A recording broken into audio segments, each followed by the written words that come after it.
Welcome back to Agree to Disagree. I am Jus'Black, the star of the show. This is the temptation. Yaniqua, hi.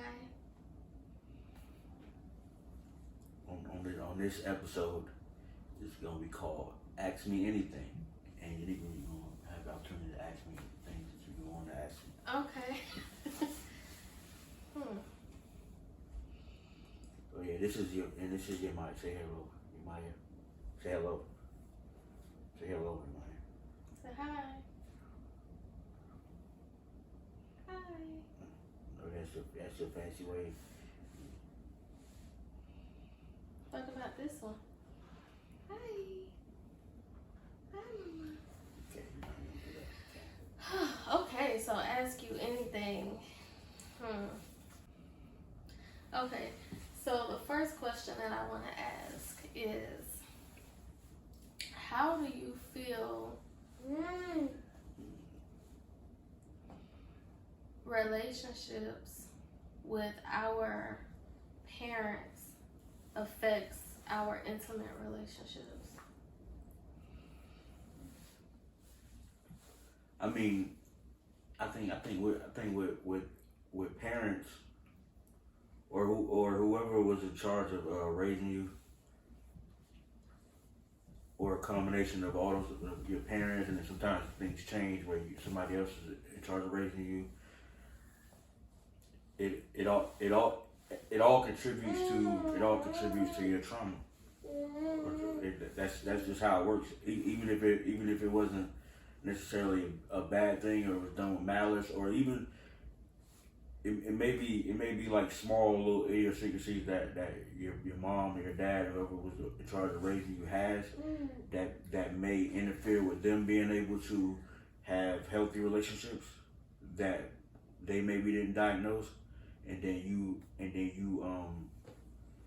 inherit it, or it can be things that you saw that you didn't like, that you didn't agree with, or that caused you surface level trauma, or caused you trauma that you can readily identify, that you try to fix or correct. And so with that overcorrect, it caused like more harm. So the short answer is your parents are the initial source of your trauma. Sometimes directly and indirectly. And how does that relate to intimate relationships?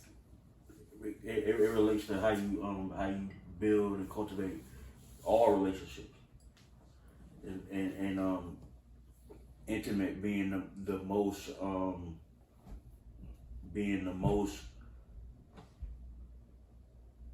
important one, because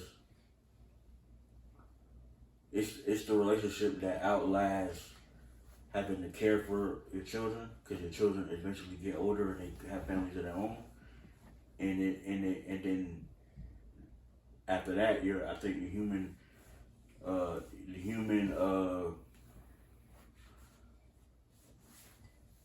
plight is to always to want or to need a companion, and so if you're not able to have healthy, intimate spaces or experiences,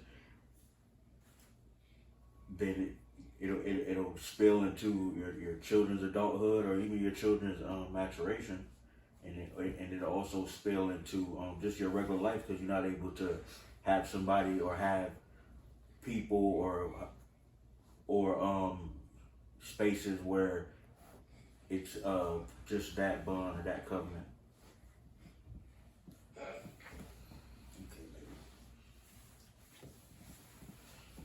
So do you feel like it's a thing of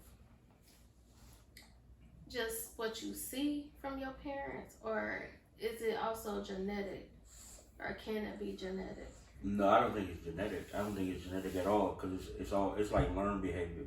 So I say that because there's a lot of traumas that we have,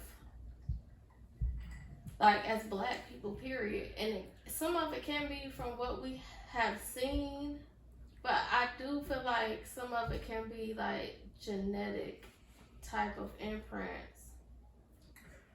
I don't think it's genetic imprint. I just think certain things are passed down. It's kind of like evolution, like kind of like the evolution theory where you adapt in small increments until it's a huge adaptation. Like giraffes have short necks, and then eventually over time they have long necks.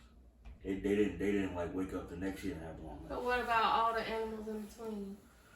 All the stages of their evolution in between that. What do you mean? Like where it happened? They gradually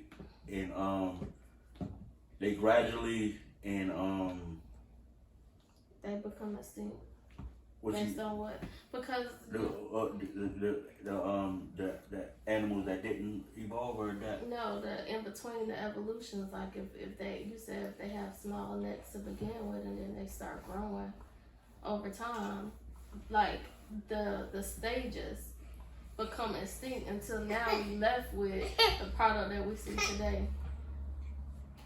Nah, I mean extinct not the proper word for that, because it's you mean like the different spaces of the different stages of their development. You don't see those stages anymore because they had long necks and forever have long necks after that. That's what you mean? Yeah. So what's the question? That was the question. That was my question. Say it again. So what happened to the animal that's in the stages of the evolution?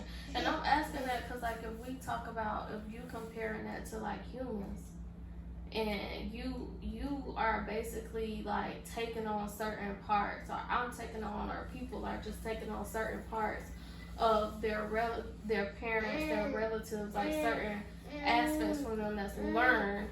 Mm-hmm. And over time, it changes into something else, right? That's what you're saying. Right. Over time, it becomes something else, but it's based on continuous adding or subtracting, or just being warped by the elements to survive.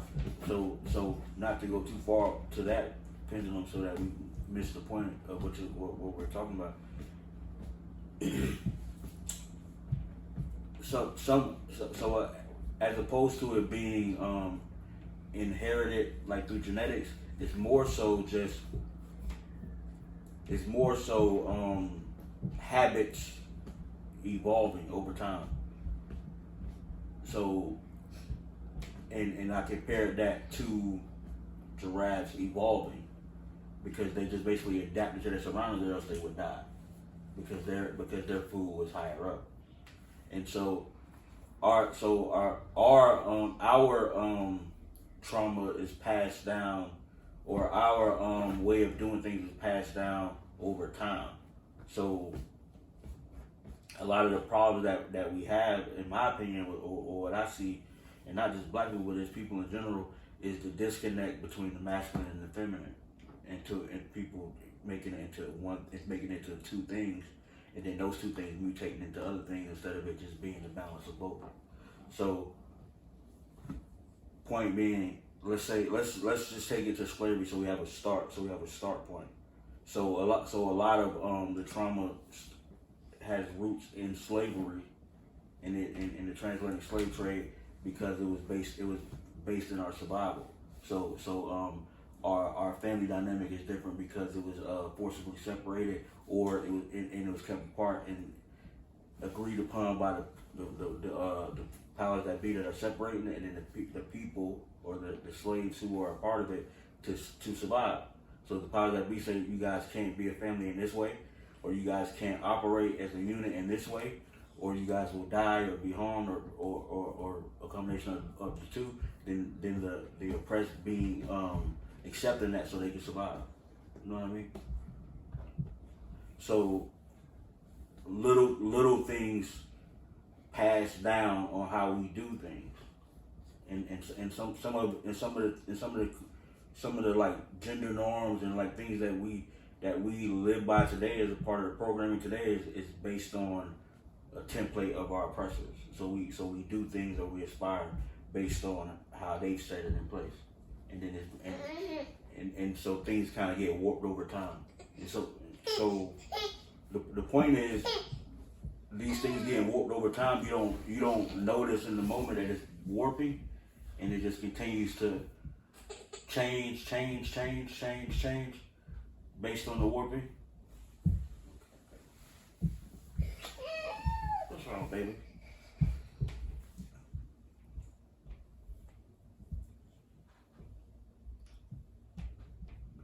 So you want attention, huh? Okay. So how do you feel your traumas in relation to your parents has affected you and our relationship?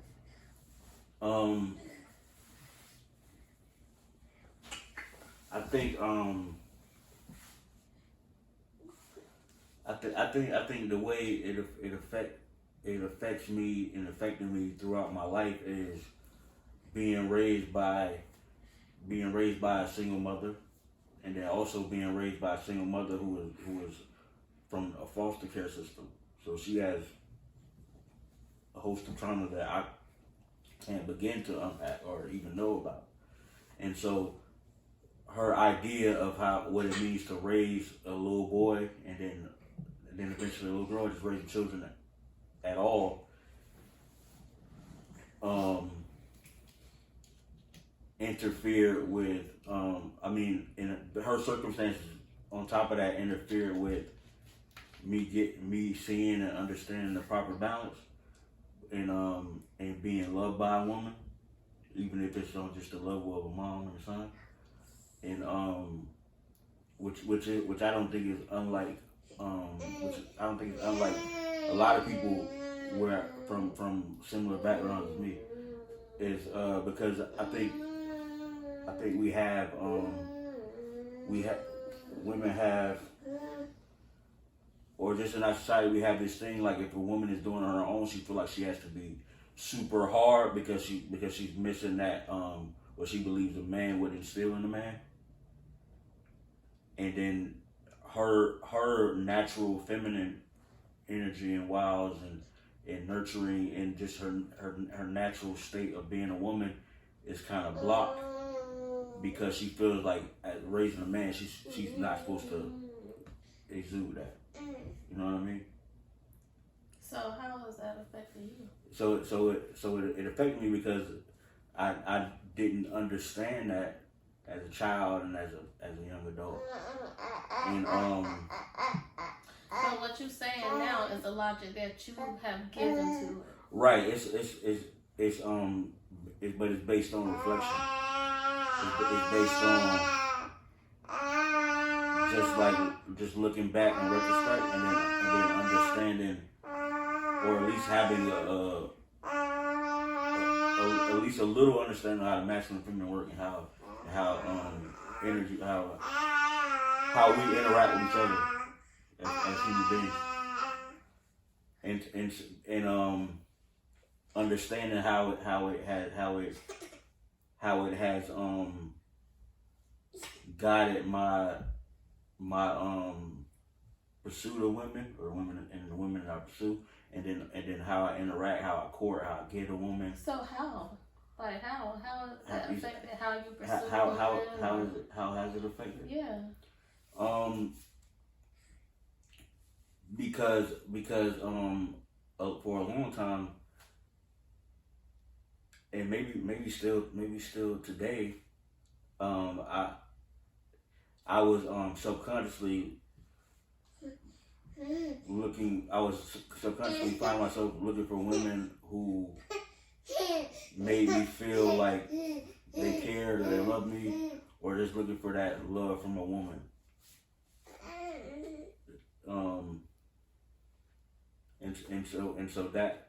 And that's looking back and realizing that that's what I was finding myself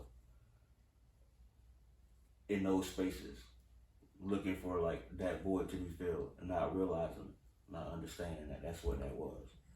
So just like we was talking on the podcast the other day, about paying for sex. we're talking about paying for sex, and then I'm not somebody who is like, I'm not a pay for sex kind of guy. And it's not because like some like macho bravado. It's just that my pursuit of like women was not based on not necessarily the instant gratification of having sex. It was more like having feeling like that woman wants me, wants me, and attracted to me, want to be with me, and so. So when you say instant gratification of having sex, are you equating feeling like the woman wants you and needs you is not the same as having sex? That's a part of it. It's kind of like it's kind of like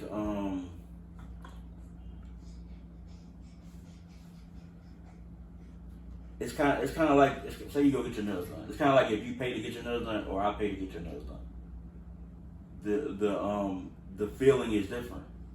Neither one is better or worse from the outside, but like it may feel different to you. You may feel like, well, I did it for myself and I didn't need nobody, or whatever you feel, or you may feel like he's doing something nice for me. So actually, in that example, that is a good example of how your childhood trauma from your parents and all the other circumstances could interfere with how you look at certain things.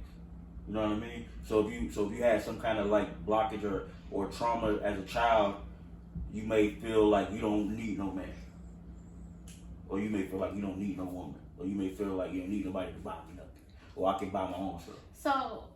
So can you take that back to about the instant gratification of sex? Like, how does that correlate to you being raised in a way where you feel like you missed a mother's love or a specific type of love from your mom?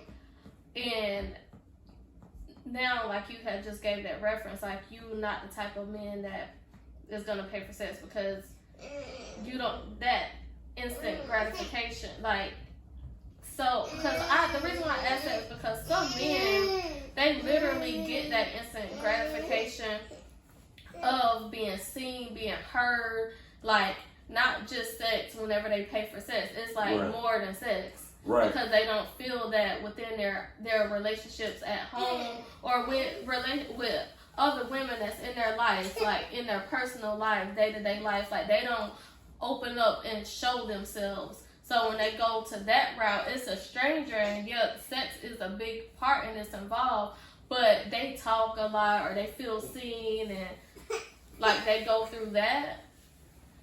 So like for some people, it's not like a thing of instant, like they feel gratified because of sex. It's like way more than that. So you are saying that would not be enough for you, or you couldn't even open up with somebody you don't like. No, but that's the whole like point of it is there's a lot of layers and nuance to it. So it's there's some men like I got a friend who's a very attractive man. He makes very good money. He's charismatic. Women like him. He likes the transactional part of knowing that he don't have to pay for it and paying for it, but with a familiar person. You know what I mean? Like he met them, they had a good time, they went out, he left money on the dresser, or he's out there, or whatever the case may be, right? So there's a lot of nuance to how you interact with the opposite sex, or how you are intimate in a sexual way, or how you court women, or what sex is to you, or what. So it's a lot of moving parts to that. And a lot of it is based on your childhood and your relationship with your mom, relationship with your dad, or lack thereof, or the relationship with people who raised you and how their relationship with their opposites. So it's one of those things where there's no definitive thing. So for me, my interaction with women wasn't to tell you like, oh, I had that bitch the other night, man. That's not That's not my thing. I really don't even talk about women I've been with or had sex with. I did this, I did that. I don't have those because it actually kind of makes me uncomfortable to talk like that. So for a lot of underlying reasons, but so it's but I could find a root of where that comes from, and I believe it comes from the dynamic with me and my mom, and then so forth and so on, and not just, and when I say that, not just my mom, it's just like the circumstances that created. So it's not even 100% my mom did this or this happened with my mom. It's just that, okay, I had raised by my mom, just my mom. We grew up in a low income apartment complex, a project, or whatever you want to call it. I grew up, most of my friends had the exact same experience. Now, don't get me wrong, I had friends that I grew up with that had their mom and their dad. But a lot of my friends, we are raised by mom or raised by grandparents, or we just don't have those different dynamics. So we're learning we going through puberty and chasing women or courting women and understanding what it's all about, and we teaching each other. And that's a flaw in teaching too. Because the people who are teaching us are our same age or maybe a couple years older than us, and they learn from the same cycle. You know what I mean? Mm-hmm. So it's not necessarily just my mom did me wrong or because that's not the narrative. It's more so that my mom provided in the way that she felt that you're supposed to provide with the limited resources that she had, and then because of those limited resources, I had to figure out how to fill certain voids that she may not even be aware that there was being left. You know. Have you ever talked to her about any of this? No. Wow. Because I understand that there's a certain culture where your mother is above reproach, and also I know that she doesn't see it that way, and so it'll feel like an attack. And then it'll become, oh, I did the best I could, or that it didn't happen like that. So like all the times when you address something, when you address like a trauma, and you say, hey, this is what happened when I was 12, because there's some culpability on the other end of that trauma for somebody else. It'll make them feel like they have to defend themselves. And they're like, no, that didn't happen like that. Oh no, you was a kid. How you know? You know what I mean?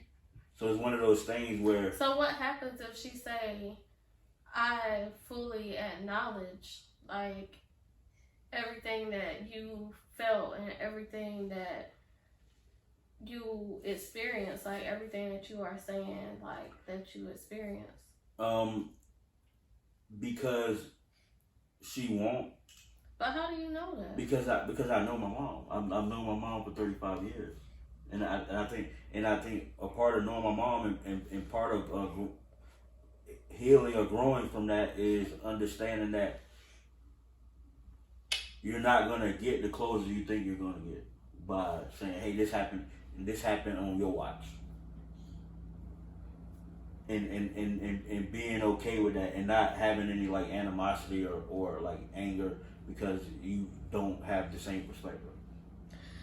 See, that I asked that because it goes back to the last conversation that we had when I felt like you won't open up or talk or address certain things because you already have your mind made up of how I feel or how I perceive it or how I understand it or how I'm going to react to it and that whole thing. And, you know, people changing every day. Like, yeah, that's the only thing is. But I completely understand what you're saying because I'm like that sometimes. We all are like that sometimes, and I've experienced that with my own family, my own parents.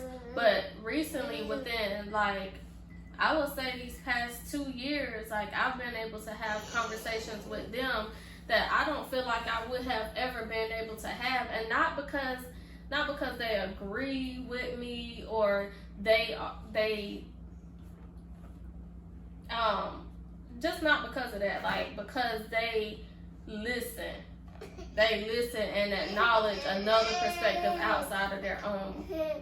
And that doesn't, I can't say that means like, oh, the relationships are a whole 180 now or anything like that, but that's just a start. That's just like a beginning thing, because at some point we have to heal. Like, so even if, because you know how they say deal with certain people from a long handle spoon, and you deal with certain people a certain way, like I completely understand that, but I feel like there is a part of us that has to have some form of resolve in order to still be affected in a way where it's affecting other people, or it's still being passed down. Like it could be passed down to your kid from subconscious things, like you were saying, like what she the circumstances for her may have been like a lot of subconscious things that were passed down to you. But that's and where I disagree with you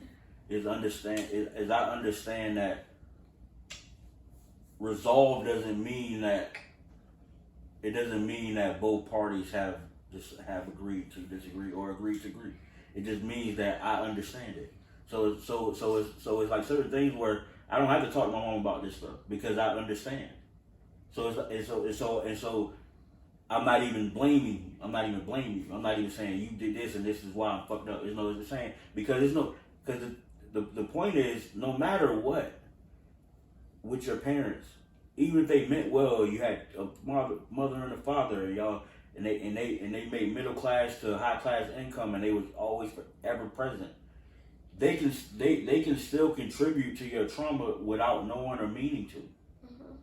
And one, a lot of people don't have that understanding of trauma, so foundationally we can't have that conversation because to them it'll feel like I'm placing blame on you. When sometimes circumstance is just circumstance. And it doesn't make your trauma less valid. It doesn't mean that you weren't hurt, you weren't affected. It doesn't mean that it ain't fuck you up. But it doesn't necessarily mean that it was that person's fault in the way that we look at fault. You know what I mean? So sometimes I always say, like, you have to be okay and comfortable with accepting sorry that you'll never get. And as long as I feel like you gotta get what I'm saying, and so a lot of times our disagreements, or it is a byproduct of that trauma. But sometimes I'm literally just saying that we don't have to find resolution in this because it's not worth us being at odds. Because I also understand that. So it's okay that I never talked to my mom and be like, this is how I felt, because like I said, I know how my mom reacts. I know how my mom will react, and it's not something where I've just rolled her off and decided this is how she is. It's just, there's been recent things where I know, like, okay, that's just where you are with that, and I'm okay. Yeah, I completely understand that. Like, that's something that I had to learn when it comes to my relationship with my dad in particular. But yeah, I asked that because a lot of people say like a man's relationship with his mom really affects how he is with the women in his life, and a woman's relationship with her dad affects how she is with the men. And that kind of goes back into that whole masculine feminine thing that you were speaking about earlier, in terms of just like being able to find balance and utilize both of them in a healthy way, and healthy in a way of what's necessary in that time. And that's like, with you describing the situation with your mom, I feel like maybe the masculine, like you said, was necessary. Well, you didn't say that, but because the masculine wasn't there, like it may have been necessary in that time. But just being able to find a balance. Right. So yeah, so I got another question. If you can go anywhere in the world tomorrow to live, where would you go? I'm very simple, man. So I don't know the place. I just know the vibe. I know the vibe. What's the vibe? And the vibe is some place where everyone has their own space, but you could go together places. Meaning like it's like a small town. You got your own space. People mind their business, but you guys can go to the pub or go to the bar or go to some places together. And there's music and art and live music, poetry and comedians, funny people, and whereas people are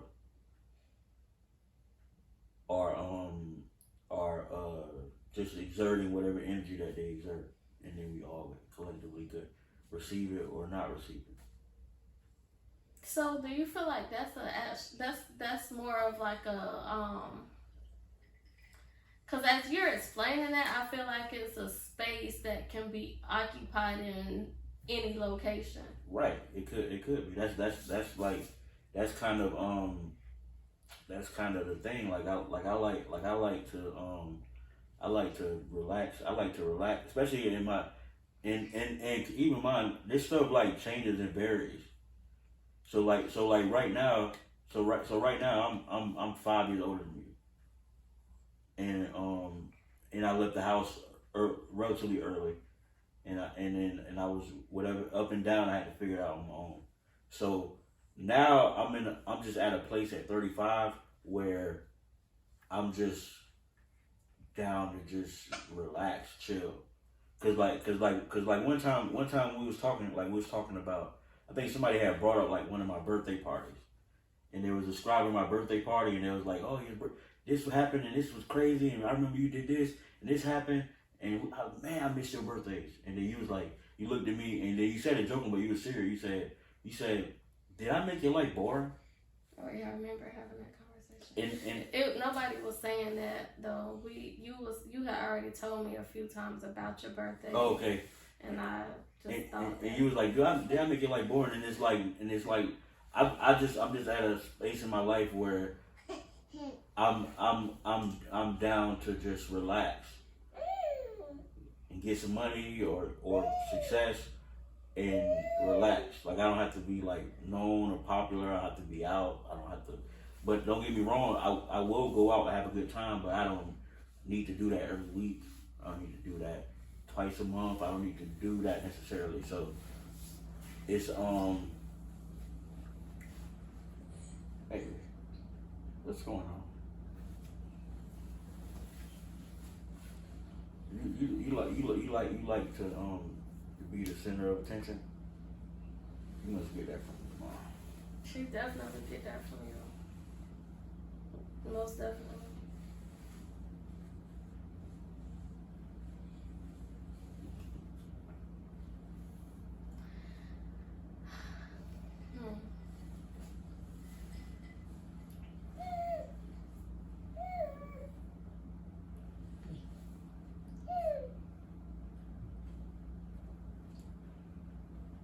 Okay, I got a question to go back to what we was talking about earlier.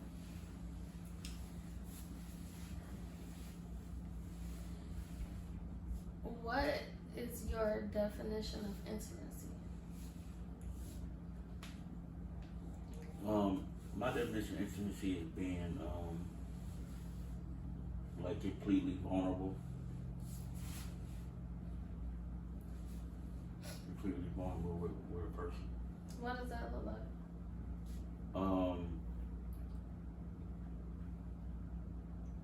I think it looks like just being free to express whatever emotion I'm feeling at the time. You know, whether it be happy or sad or crying or, you know, loving, angry. To me. What about you? I feel like that's what intimacy is to me. But I feel like safety is a big part of that. To feel safe in my vulnerability is the greatest form of intimacy for me. So I'm glad you asked that, because I was gonna ask you next, like, how do you feel like safety, like being safe in vulnerability, how do you feel like that affects your willingness to be vulnerable? I mean, obviously that plays a part in your willingness to be vulnerable. If you don't feel safe, you don't feel like you being heard, or you don't feel like you being understood, and that's that'll stop or stunt me from being vulnerable, or feeling like I'm safe. So what makes you feel unsafe? Not being understood, or not trying, or at least not trying to understand me. You know, like so. Even saying something and then being completely misinterpreted or literally reword what I said, or like, just in general, someone being willfully obtuse, or just not even ignorant, because if you're ignorant, I can understand and I can gauge if you're just ignorant to a certain conversation or perspective. But if you're just being willfully obtuse, meaning you just really, you on purpose trying not to understand. You feel like people on purpose try not to understand? Yeah, that's why that term exists. People will purposely not understand.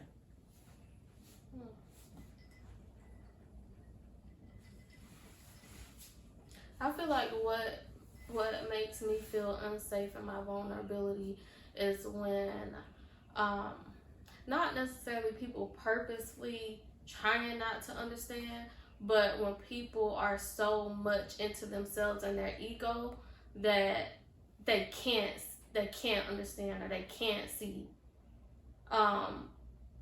because then, like, for me, it just, like, if somebody is like really just trying not to get it, trying not to understand, I know that I can just like, I can see that easier. I feel like I'll be able to feel that easier and pick up on that easier. But when people are just so much into themselves or into how they may be feeling at the time, that they can't just have the compassion or try to understand, then I feel like that becomes confusing. Yeah. See, that don't necessarily bother, because I think the word you use, compassion, I think it takes compassion to understand. Oh, you just in your ego right now, because we all are in our ego a lot of times. Because the reason why public speaking is up there as far as like difficult tasks is because in order to speak, you have to be in your ego. You have to be confident enough to say, I think this, or I feel this. Yeah, I understand, but there's a certain time for that. Like, the ego can be healthy, but the ego can be very unhealthy. Of course. And when you are doing public speaking, you know, the ego may be very necessary. The ego is always necessary, but it's always necessary to have like a healthy relationship with your ego. But when you are dealing with somebody in an intimate space and there's vulnerability involved, then just like how you was going back to the conversation with the topic of like you having a conversation with your mom, from what me just gauging from what you said, it don't seem to me that she would be willfully like not trying to see, but maybe she just in her ego and may feel bruised or attacked when.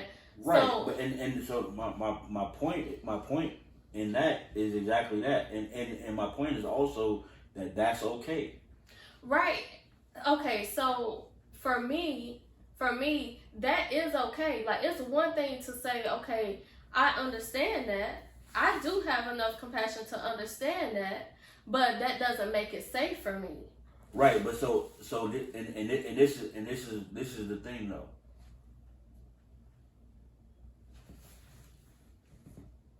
If somebody hasn't found that epiphany in their self, then they're not going to be able to make you safe. And again, you can't take that personal. Like you can't be upset by that. It's just that's where they are. Because there's places where it's someone is in a different place than you in one place, in one space, and they have to give you similar grace.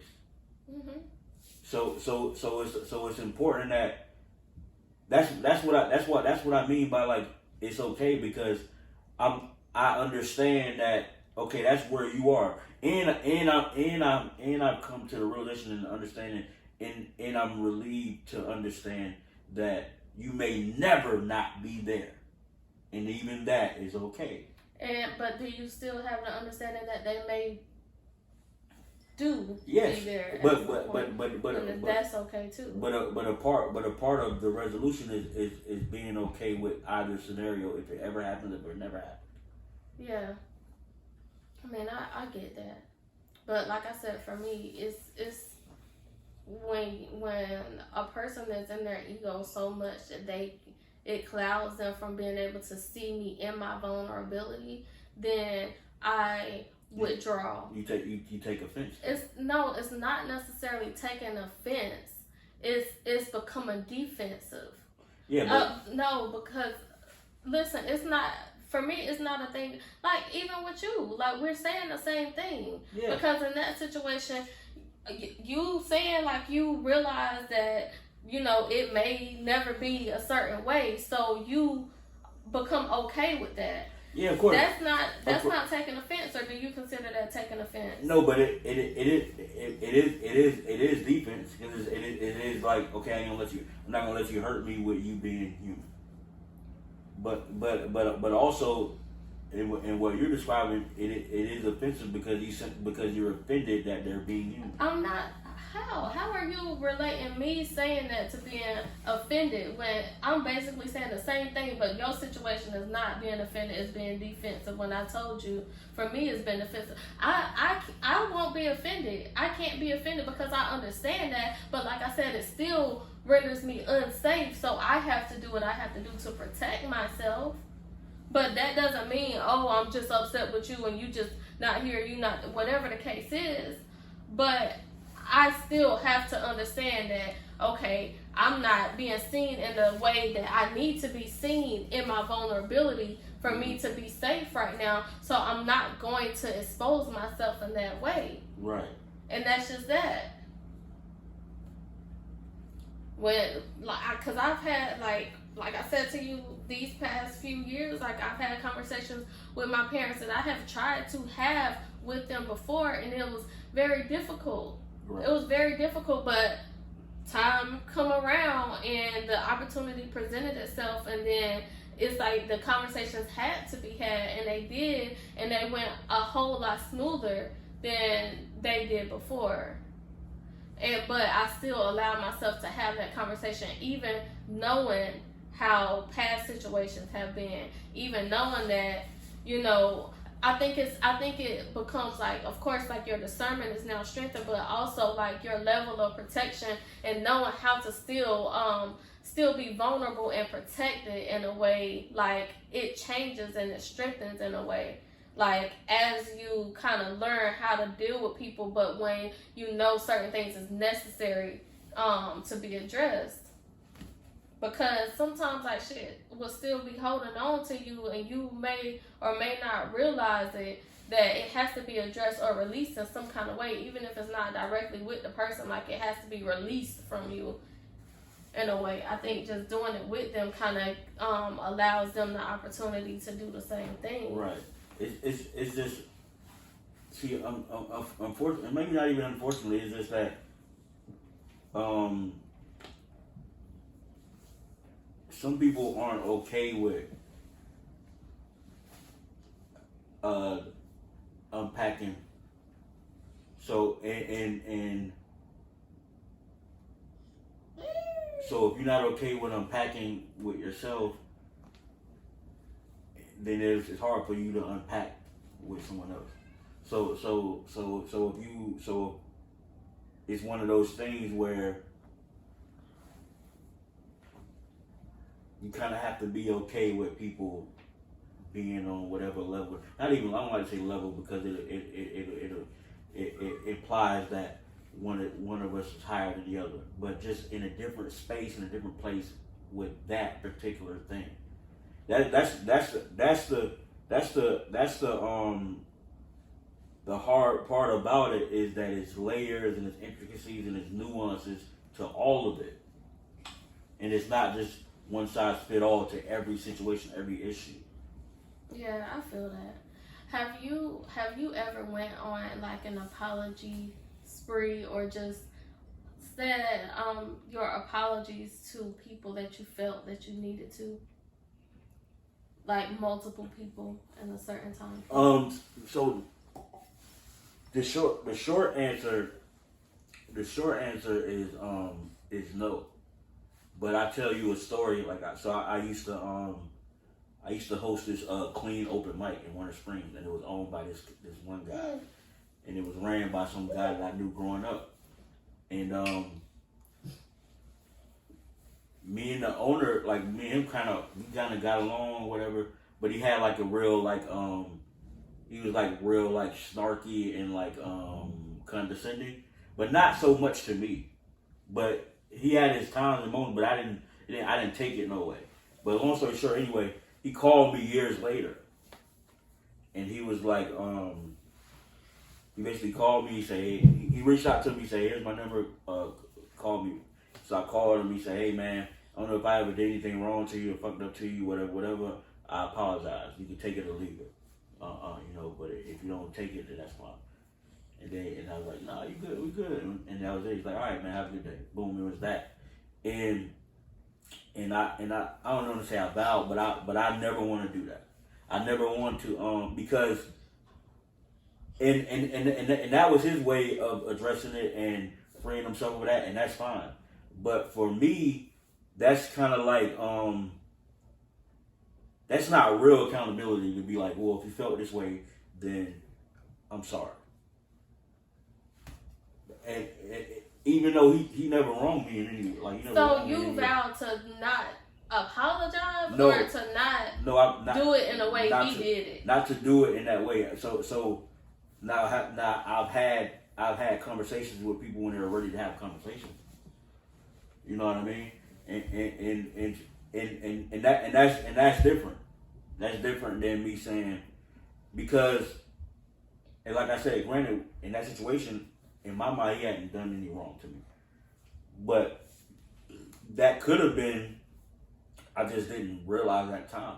But as when I thought about it, he didn't. But at the same time, if I call you and be like, "Hey, remember this time?" And not even that, because if he would have pointed to a specific time, say, "Yo, this time I did this and I shouldn't have did that," then I would have understood and be like, "Cool."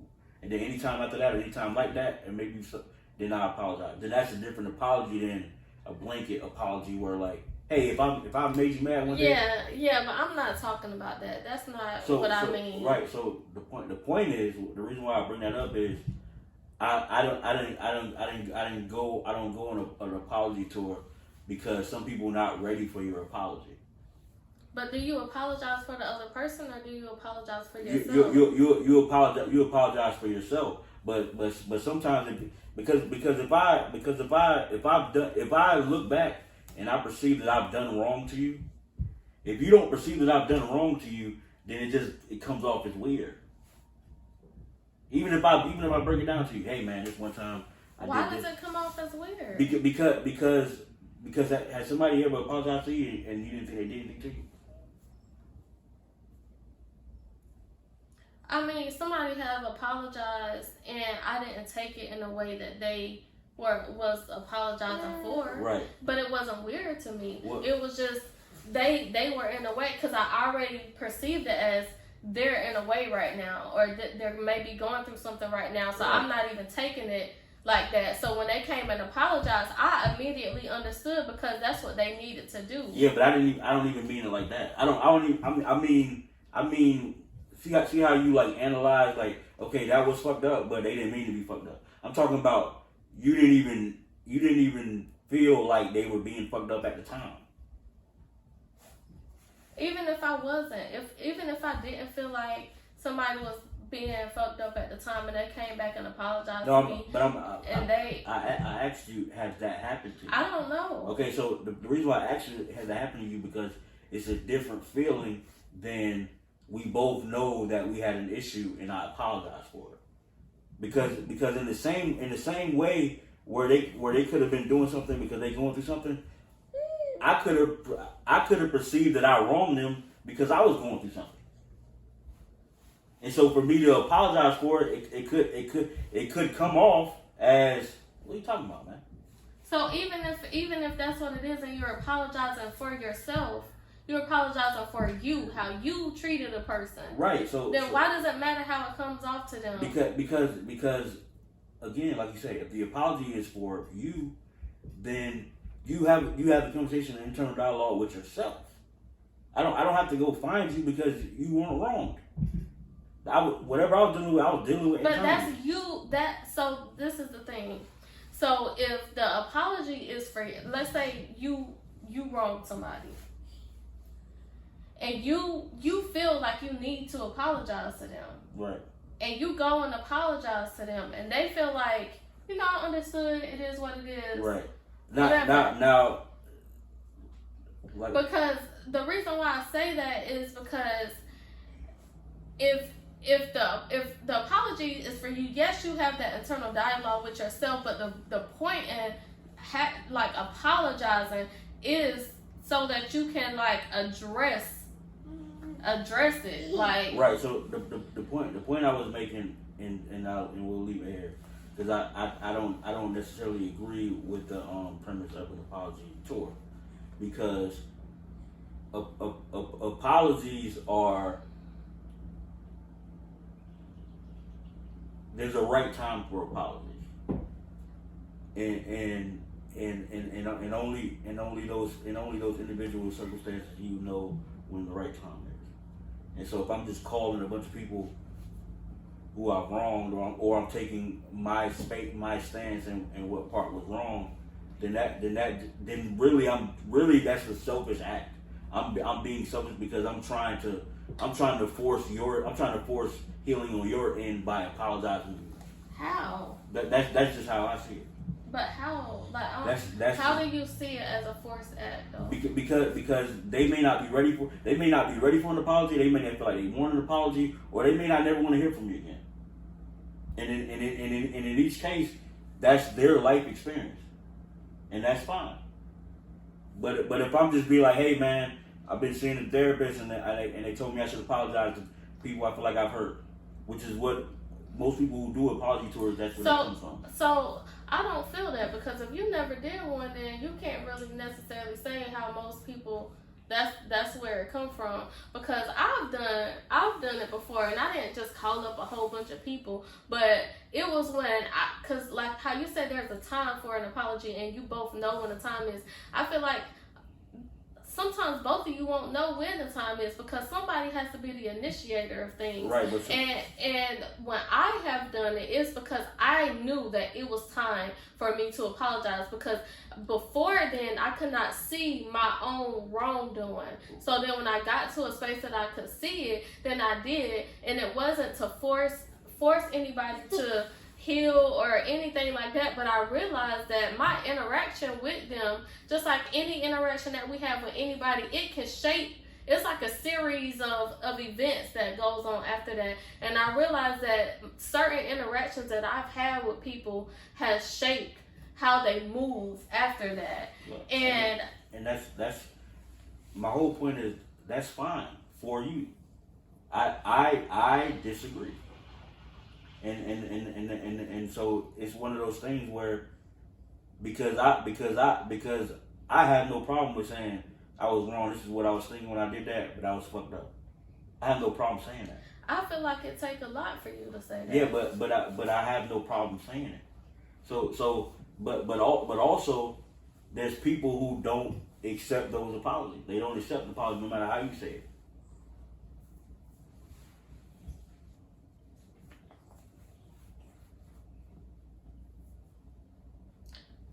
If I ever apologize, I don't apologize for it to be accepted.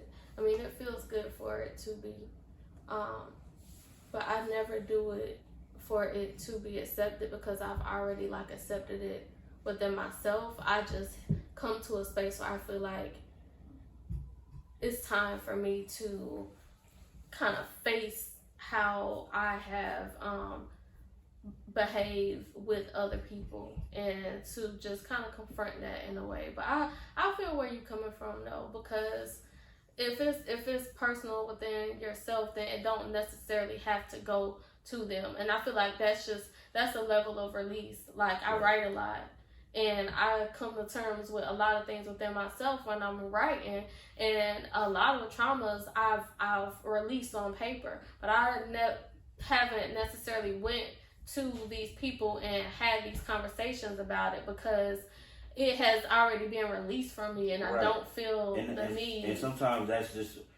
most times that's enough, because honestly, and this is the reality of it.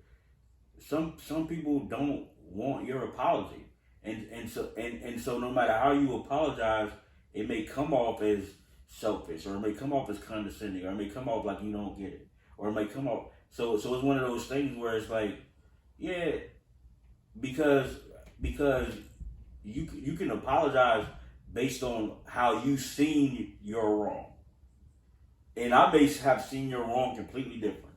And so when you apologize and explain your wrong, I'm listening to you like, nah, you don't get it. And so so because our perceptions are so different from each other's in life, unless there's a place, unless there's a time for us to have a moment, then I'm not going to conjure up a moment, because that may open up something in you that you didn't deserve. Yeah, see, when I apologize, I don't even explain my wrong. Like I apologize from a place of knowing that we have different perspectives. Right. And if my doing caused your perspective to be a certain way or caused you to feel a certain way, then these are the things that I apologize for. Like I apologize for that because those were not my intentions. Just like when you apologize to me, you say those things like, right, my intention was not X, Y, Z. Right, but my point in that is exactly what you're saying though, because people's perspectives are different. So when you go to them and you say, well, I ain't gonna get into detail, you don't tell them that, but you don't get into detail why you apologizing. Some people, that's how they receive apologies. So if you don't do that, they're not taking it as an apology, and it may spark something else. So it's one of those things where if you have found the error and the flaw in your ways, now if you guys are in the same space and the energy's off, because you can feel when it's, and you like, hey, the energy's a little off, so let me just say this. X, Y, Z, boom, boom, boom. I didn't intend for it to be like this. This is from my vantage point. This is what I saw I did wrong. Correct me if I'm wrong. But sometimes you don't have that. So to like conjure that out of thin air, and somebody, it don't be conjured out of thin air. Like that's what I'm saying. And I feel like that's the part that you don't get because you haven't been in a space where you felt it necessary. But it is if I call somebody on an apology tour and they moved on with their life, they may not even remember I exist, or it's been so long or so far away from us having interactions, then it it's rehashing something that they had since moved past. How do you know that? I don't know, but that's the whole point. But that is the, you keep putting out that. But I'm not perspective. No, but the when point, it could be completely different. It can. The whole point is, it could be completely different. It could be what I'm saying. It could be different. Whatever either one of us are saying. So if the apology is for you, then you figure out the best way for it to be had. And if it's just with you, then that's your prerogative. And unless there's some issue where it's somebody that you have to be with or deal with. So that's all I'm saying. It's not saying anything else. It's saying that people's perspectives are different, people's walk is different, where they are emotionally, where they are with that event. Because a large portion of people saying that their apology is for you and not them, because you may be holding on to that so severely, and that was just a Tuesday in January to them. Because I've had people apologize with tears and upset, and I didn't mean to do that. I should have did that. You ain't never done nothing wrong to me. And I'm looking at them where I kind of don't even. To me, it wasn't that. And so I'll hear them and I'll allow them to say it and express them, and I may even say, hey, I didn't even look at it like that, or maybe I haven't even thought of it in that way yet. But that apology was for them.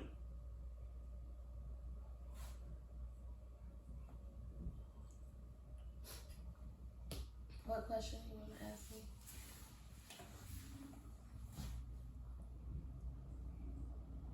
We're gonna come up with something for the next episode. Do you want me to ask you something? Why you make that little face? Why you do that little sad face? So we did this exercise at the last yoga session that I went to, and the focus was the heart chakra and the throat chakra, and I feel like I'm always working on those two, especially the heart and more the throat since I had Yamaya. But we ended up being partnered, and we looked at each other in the eyes, and we, as if we're looking in the mirror. So imagine you are looking in the mirror and you are speaking to yourself, and you talking to yourself, and we spoke, but we were looking at each other. And the exercise was to show how we are all connected in a way, but it was also like just an experiment with vulnerability and allowing ourselves to be that, with the understanding that we are connected, be vulnerable with ourselves and another person. So I want to do that. Okay.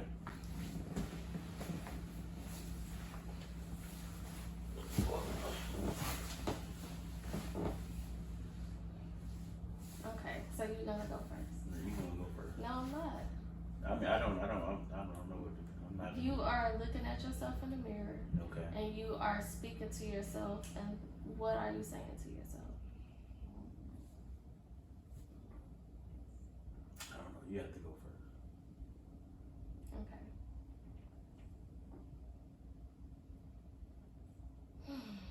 What am I saying to myself? So, don't be afraid. Don't be afraid. Everything that you have dreamed, that you have imagined for yourself can actually happen. It's not too far-fetched. It's now like we are in a space, and I'm in a space where I am being required to connect more with that version of myself that I dream and that I see of myself, and not be afraid to be that person, not be afraid to go there, not be afraid to speak what's on my mind and speak how I feel, and be very comfortable within myself and feel love and express love to everybody that's around me.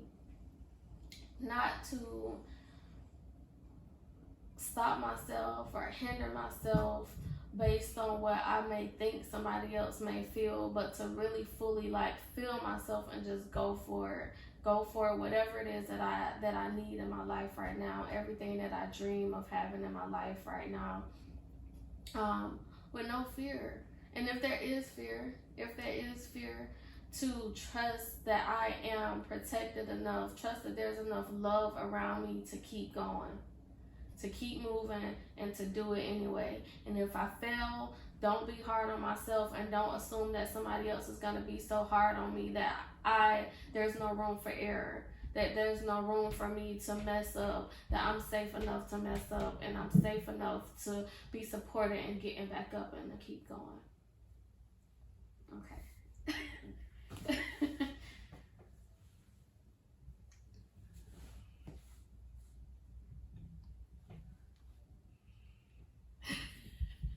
Sorry.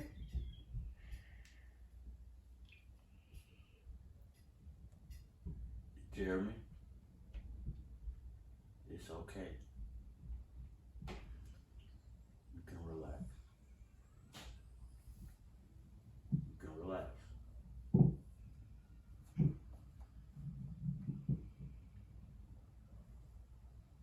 can relax. You have survived pressure. There's no real pressure.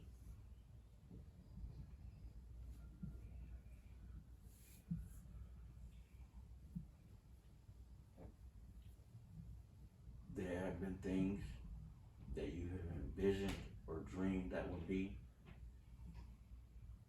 and you put in the work and you built, and what you built was better and more fulfilling than your dream. They did not look the same all the time, and that's okay. You can relax.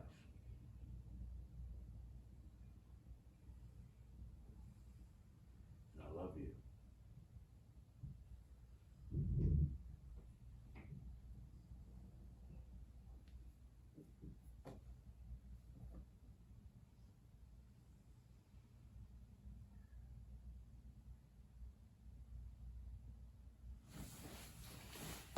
Ooh, I like that. And that's it. Until next time. Until next time. Say goodbye. Yamaya. Yamaya. So bye bye. Look at the camera. Bye bye. Say bye. Bye. She like, I don't know about this. There you go, baby.